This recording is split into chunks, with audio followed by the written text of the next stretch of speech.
Alright everyone, in today's video we are talking about the Gacon test, also known as the beep test, that Mauricio Pochettino absolutely loves to use to, again, cause some pain for his players. He's already utilized it at Chelsea, and we are going to be talking about the outcomes of this and exactly why he loves doing this. Now, first off, let's talk about the test itself in case you do not know what this is. Now, the Gacon, and I hope I'm pronouncing that properly. If I'm not, comment down below how that is pronounced as a French word. I do not speak French, so I do apologize.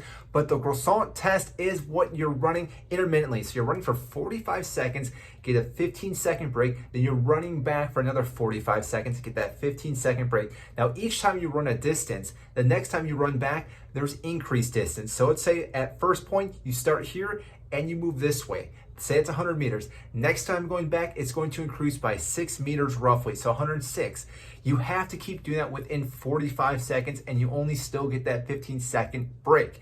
Now, the reason why this is so vital for any type of sports team is this is going to improve your conditioning, especially your physicality, and possibly keeping up that high tempo momentum, which Pochettino absolutely loves. And therefore, again, this is very crucial for Chelsea this season, because last season, let's be real here, we were lackluster when it came to our fitness. There were games, multiple games, where we just did not have the capability to shut teams down or beat teams with our endurance. There were times where players were just walking around.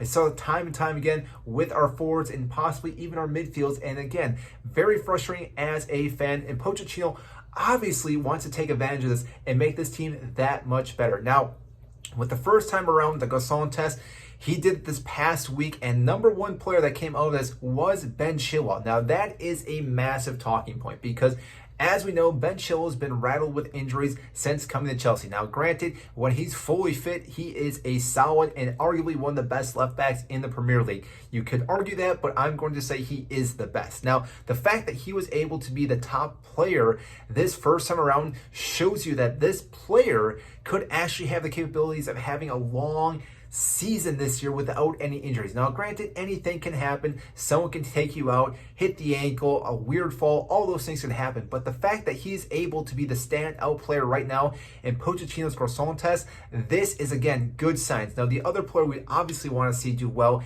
is Reece James, because both those players have always been vital for Chelsea. Both those wingbacks are able to move forward and help in our attacking third, which we know has been lacking, and therefore, again, give us multiple options. But that all being said, the fact that we've already had one time around with this already lets us know these players that are still left, that have not been sold or want to leave the club, are ready to compete for Chelsea and for Pochettino and get Chelsea back on the winning ways. So I want to know what you guys think about the Gacon test. Do you think this is a good way to get Chelsea back in position where we need to be, and again, get these players a nice kick in the butt to go them in the right direction? Or do you think this is just one of those things that is a fluke, that again, you see players do well in the beginning but then almost burn themselves out by the end of the season? Because with a high intensity and high pressure, sometimes that can happen. But again, if we're able to get the fitness in early in the season, especially before preseason and going into our season as one of the teams that, again, can run 90 minutes plus, teams are going to have a hard time about that. So that is all I have for you today in this video. If you did enjoy this video, make sure to hit the like button, subscribe down below. I greatly appreciate that, and I will see you in our next video.